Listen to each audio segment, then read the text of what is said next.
Pagbasa mula sa unang sulat ni Apostol San Pablo kay Timoteo. Pinakamamahal, ituro mo't ipatupad ang mga bagay na ito. Sino mang nagtuturo ng iba kaysa rito at di sang-ayon sa salita ng Panginoong Hesukristo at sa mga aral tungkol sa kabanalan ay nagyayabang, ngunit walang nalalaman. Sakit na niya ang manuligsa at makipagtalo tungkol sa mga salita, bagay na humahantong sa inggitan, alitan, kutyaan at pagbibintang. Mahilig din silang makipagtalo sa mga liko ang pag-iisip at di kumikilala sa katotohanan. Mga taong nag-aakala na ang relihiyon ay paraan ng pagpapayaman. Kung sa bagay, malaki nga ang mapapakinabang sa relihiyon kung ang tao'y marunong masiyahan. Wala tayong dalang anuman sa sanlibutan at wala rin tayong madadala pag alis dito. Kaya dapat na tayong masiyahan kung tayo'y may kinakain at dinaramit. Ang mga nagnanasang yumaman sa anumang paraan ay mahuhulog sa tukso at sa bitag ng masasamang hangaring magtutulak sa kanila sa kapahamakan. Sapagkat ang pag-ibig sa salapi ay siyang ugat ng lahat ng kasamaan. Dahil sa paghahangad na magkamal ng salapi, may mga nalayo sa pananampalataya at nasadlak sa paghihirap ng kalooban. Ngunit ikaw na lingkod ng Diyos, umiwas ka sa mga bagay na ito. Sikapin mong mamuhay sa katuwiran, kabanalan, pananalig, pag-ibig, pagtitiis at kaamuan. Gawin mo ang buo mong makakaya sa pakikibaka, alang-alang sa pananampalataya, at kakamtan mo ang buhay na walang hanggan. Yamang diyan ka tinawag ng Diyos nang ipahayag mo sa harapan ng maraming saksi ang iyong pananampalataya. Ang salita ng Diyos.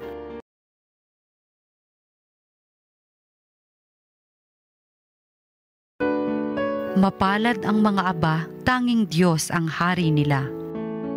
Hindi ako natatakot sa panahon ng panganib, kahit pa nga naglipa na ang kaaway sa paligid, mga taong naghahambog na sa yaman nananalig, dahilan sa yaman nila'y tumaas ang pag-iisip. Mapalad ang mga aba, tanging Diyos ang hari nila. Hindi kaya ng sino mang ang sarili ay matubos, hindi kayang mabayara tubusin sa kamay ng Diyos. Ang bayad sa kanyang buhay ay halagang sakdal taas, gaano man ang halagang hawak niya ay hindi sapat, upang siya ay mabuhay nang hindi na magwawakas, at sa labi ng libingan ay hindi na mapasadlak. Mapalad ang mga aba, tanging Diyos ang hari nila. Di ka dapat na matakot ang tao man ay yumaman, lumago man ng lumago yaong kanyang kabuhayan, hindi ito madadala kapag siya ay namatay, ang yaman ay hindi niya madadala sa libingan. Mapalad ang mga aba, tanging Diyos ang hari nila. At kahit na masiyahan ang tao sa kanyang buhay, dahilan sa sinusuob ng papurit nagtagumpay, masasama pa rin siya sa ninunong nangamatay, masasadlak pa rin siya sa dilim na walang hanggan. Mapalad ang mga aba, tanging Diyos ang hari nila. Ang mabuting balita ng Panginoon ayon kay San Lucas. Noong panahong iyon, nilibot ni Jesus ang mga bayan at nayon. Nangangaral siya at nagtuturo ng mabuting balita tungkol sa paghahari ng Diyos. Kasama niya ang 12 at ilang babaeng pinagaling niya sa masasamang espiritu at mga karamdaman. Si Maria na tinatawag na Magdalena, mula sa kanya'y 7 demonyo ang pinalayas. Si Juan ang asawa ni Kusa, na katiwala ni Herodes. Si Susana at marami pang iba. Ang ari-arian nila ay itinustos nila sa pangangailangan ni Jesus at ng kanyang mga alagad. Ang mabuting balita ng Panginoon. Pinupuri ka namin, Panginoong Hesukristo. Magandang araw po sa inyong lahat. Narito na naman tayo Biyernes sa programang Salita ng Diyos, Salita ng Buhay, na kung saan pinapakita sa atin ng mga pagbasa, partikular ngayon, kung paano tayo makikibahagi o makikipagtulungan para sumama tayo sa misyon ng ating Panginoon Hesukristo. Sa ating Ebanghelyo, nilibot ni Jesus ang mga bayan at nayon, kasama ang 12 niyang mga disipulo, at may mga kababaihan na sumusunod sa kanya, mga nagdesisyon upang samahan siya sa pangangaral habang sila'y nagtuturo ng mabuting balita tungkol sa paghahari ng Diyos. Kapansin-pansin dito sa Ebanghelyo na namumukod tangi kay San Lucas ang pagbanggit sa mga kababaihang naglalakbay kasama ni Jesus, sumusuporta sa kanya at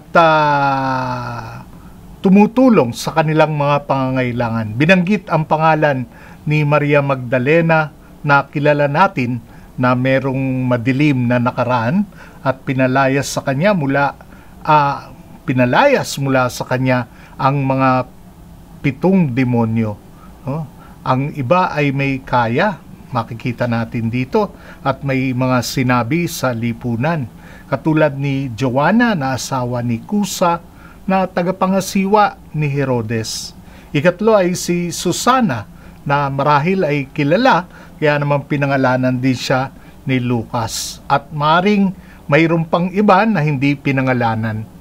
Mga debotong kababaihan, tapat sa pagtugon sa mga pangangailangan ng Panginoon at ng kanyang mga disipulo. Tapat na sumasama sa kanya kahit na sa gitna ng panganib. Binabahagi anumang mayroon sila. Nandun hanggang sa paanan ng krus, sa libingan at sa muli niyang pagkabuhay. Ang kanilang serbisyo sa mga praktikal at pinansyal na pangangailangan sa misyon ni Jesus ay di natin matatawaran. Hindi pangkaraniwang tanawin sa kanilang panahon na ang mga kababaihan ay sumasama sa isang guro o sa isang rabay at kanyang mga disipulo. Baliba ay mula sa kanilang sariling pera, pag-aari, tinutustusan ng mga pangangailangan sa misyon. Kaya naman, para iwanan nila ang kanilang tahanan, para sumama sa isang rabay, ay talaga naman sa panahon na yun ay kakaiba at nakakaintriga. Dagdag pa dito, magkasama ang mga respetado at may mga bahid, ang pagkatao, mga makasalanan sa gawain kasama si Jesus. Ang pagpapagaling at kaligtasan na kanilang natanggap ay malinaw na katibayan ng kapangyarihan ng paghahari ng Diyos na sumasama kay Jesus. Ang imahe ng pagsasamang naklalakbay na ito ay larawan ng paghahari ng Diyos na kung saan may pagkakasundo at pagtutulungan sa mga kalalakihan at kababaihan, may asawa at wala, bata man o matanda, malusog man o may sakit, mayaman man o mahirap, magkakaibang estado sa buhay. Nakita din natin dito ang 2 tungkulin ng mga tagasunod ni Jesus. Unang mga apostol na pangunahing tungkulin ay ipahayag ang mabuting balita at ang paghahari ng Diyos sa salita at sa gawa. Ang isa naman, lalo na yung mga kababaihan, ay katuwang sa mga praktikal at pinansyal na pangangailangan para sa mas epektibo na pagpapadaloy ng kanilang mensahe. Parehong gawain ay mahalaga sa pagtutulungan, pagpuno sa pangangailangan ng isa't isa. Malaya ang mga apostol sa pangangaral at alalahanin tungkol sa pera na maaaring maging balakid talaga sa kanilang testigo. Katulad ng binanggit ni Pablo sa unang pagbasa. Maring silang maging katulad ng mga bulaang mangangaral na ginagamit ang relihiyon para gumawa ng pera.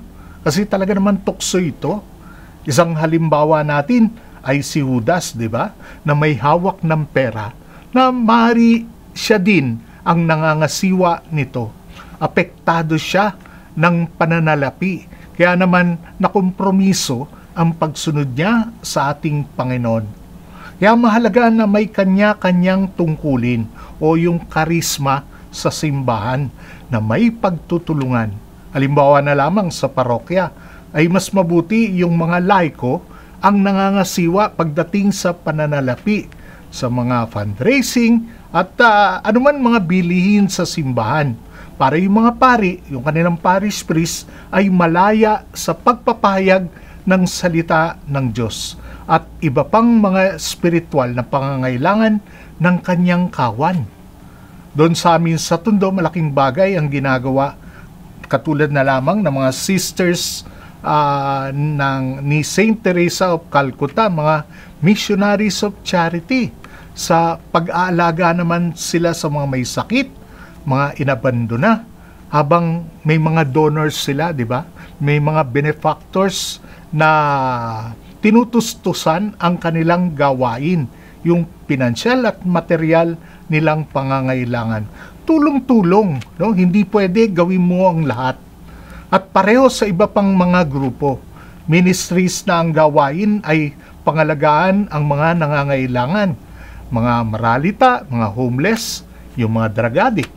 May kanya-kanyang papel ayon sa pinagkaloob ng Diyos.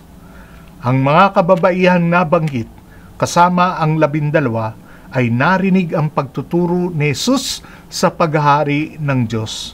Sila'y pinagaling, nakilala siyang tagapagligtas at personal na tumugon sa kanyang mensahe at sila'y sumunod. Lahat ng mabuting gawa, pati na ang material na suporta, ay palagi nagsisimula sa pag-ibig na Diyos na tinanggap nating lahat. Kagalakan sa pagpapagaling, pagpapalaya at bagong buhay na natagpuan kay Jesus. Tinuturuan nila tayo kung paano gamitin kung ano ang mayroon tayo para sa pagtatatag ng paghahari ng Diyos. Matagpuan ang tunay na kasiyahan sa pagbibigay ng buo nating sarili sa paglilingkod sa Panginoon at ng kanyang bayan ayon sa pinagkaloob sa atin. So marami pong salamat sa inyong pakikinig at ngayon tayo'y magdarasal. Sa ngalan ng Ama, ng Anak at ng Espiritu Santo. Maraming salamat po, Panginoon. Nawa itulot mo sa kapangyarihan ng iyong Espiritu na aming buhay at kaisipan ay mahubog sa halimbawa ng iyong anak na walang itinatangi. Malaya at masaya, nawa naming maibahagi sa iba ang mga pinagkaloob mo sa amin, na katulad ng mga apostol at mga kababaihang sumunod sa iyo, ay makapaglingkod kami sa pagtatatag ng iyong kaharian dito pa lamang sa lupa. Ang lahat na ito hiniling namin sa ngalan ni Kristo na aming Panginoon. Sa ngalan ng Ama, ng Anak, at ng Espiritu Santo.